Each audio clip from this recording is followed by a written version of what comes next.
Eh bien, je vais vous expliquer la recette du Genépix par le druide Pissenlix.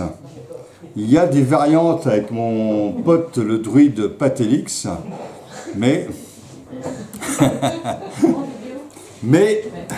là je vais vous expliquer la recette en fait traditionnelle de comment on fait le genépi. Et c'est une recette traditionnelle que je fais depuis 1981, où chaque année quasiment je suis allé au Genépi pour faire cette liqueur magique qui a d'ailleurs des propriétés médicinales. Hein, c'est un antigrippal, immunostimulant, antibactérien puissant. Donc c'est très intéressant. Alors comment on fait? Alors il y a plusieurs variantes. Moi j'utilise de l'alcool blanc qu'on utilise pour faire macérer les fruits, tout simplement. Mais on peut très bien, si on a une possibilité, notamment quand on habite près de la frontière italienne ou espagnole, on peut éventuellement se procurer de l'alcool à 90 degrés pour faire cet alcool de Genépi. Alors moi comment je procède? Il y a la recette traditionnelle. Là c'est un alcool à 38 degrés. Les puristes vont utiliser un alcool à 40 degrés. 38 degrés, c'est déjà très bien. Parce que de toute façon, comme on met du sucre ensuite, ça va assurer une montée en alcool de la macération avec le sucre. Alors, on va utiliser 40 brins de Genépi. Tout à l'heure, j'ai expliqué comment on cueille le Genépi sans piller la station de Genépi, donc sur entre guillemets, un petit bosquet, une petite touffe de Genépi, sur 10 brins, on va en ramasser peut-être 3, 4 ou 5, pas plus, pour préserver la plante. Ça, j'insiste beaucoup là-dessus, parce que sinon, les années suivantes, eh ben, si on arrache tout, il n'y a plus rien après, derrière. Il y a des gens qui arrachent les touffes de Genépi, et bien ça ne repousse plus derrière. Hein. Et c'est pour ça que d'ailleurs, on constate une diminution des populations de Genépi. On est obligé de réglementer la cueillette du Genépi. C'est quand même assez embêtant. Moi, je me souviens au début des années 80, du Genépi, il y a des endroits où on marchait dessus tellement il y en avait. Maintenant, il faut fouiller, il faut chercher pour le trouver. Hein. Donc c'est quand même... il faut quand même responsabilisons-nous quand on cueille du Genépi. Alors, je mets tout simplement mes brins de Genépi, comme on voit ici. Vous voyez, alors il faut les utiliser frais. Hein. Vous les cueillez dans la journée et vous les mettez frais dans l'alcool à, allez, un alcool blanc à 38-40 degrés. On les met frais. Si vous mettez le brin de Genépi dans l'alcool à 90, et bien après il faudra couper moitié d'eau hein, pour ramener, ou peut-être un peu plus que moitié d'eau, pour ramener un alcool à peu près 40 degrés.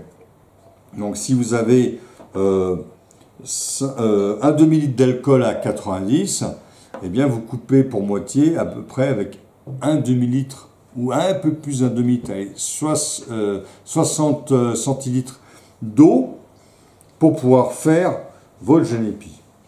Donc là, je vais faire macérer mes brins de Genépi. Hein. Alors, utiliser du Genépi, vous voyez, le Genépi que j'emploie, c'est du Genépi, c'est ce Genépi-là, hein, qui est le Genépi que certains appellent le Genépi gris. En fait, c'est le Genépi mutéline. N'utilisez pas le Genépi jaune, qui est le Genépi des glaciers, qui est rare. Donc à ne pas cueillir. Genépi des glaciers, c'est un Genépi rare à ne pas cueillir. Donc là, vous voyez, je mets mon Genépi, là, tout simplement, c'est très simple hein, comme recette. Ce qu'il faut, le plus dur, c'est de trouver le Genépi. Dans la recette, le plus dur, c'est de trouver le Genépi.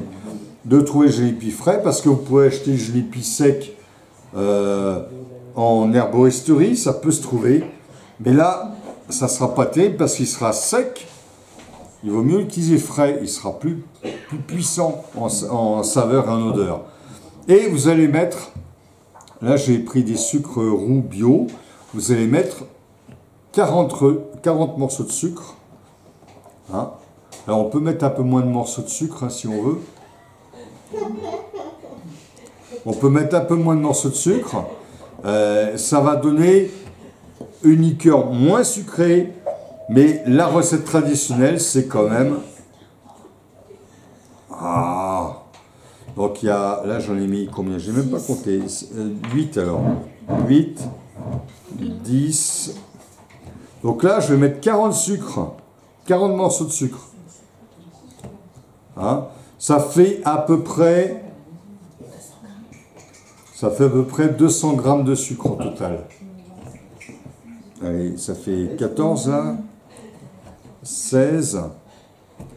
Donc on va mettre les 40 sucres et on va laisser macérer. Traditionnellement, c'est 40 jours de macération. Donc 18, 20. J'en ai mis 20 là, c'est ça à peu près. Hein. 22. 22.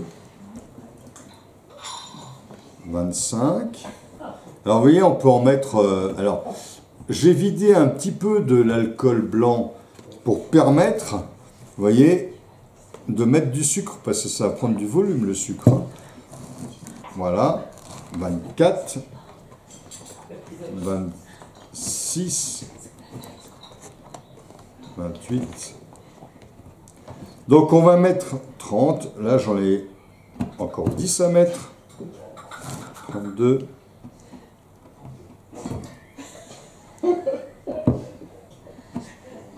34. 36.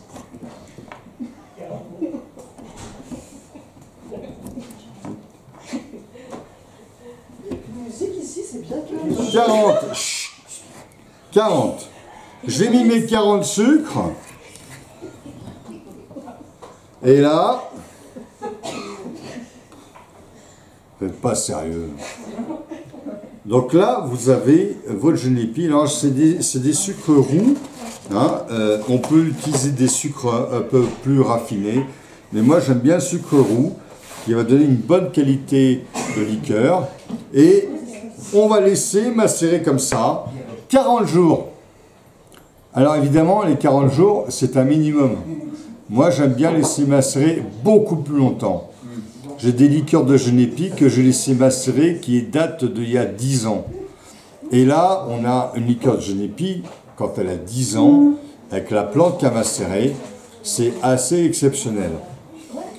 Évidemment, au bout de 40 jours, on peut filtrer et rejeter les tiges de genépi. Mais moi, je trouve que plus ça macère, meilleur c'est. Et donc, je fais macérer très longtemps mes genépis hein, pour qu'ils acquièrent le maximum de saveur, de douceur et de saveur. Et donc, au bout, alors c'est vrai qu'au bout de 40 jours, on peut commencer à goûter, mais je laisse macérer très longtemps. Voilà. Voilà la recette de genépi traditionnelle.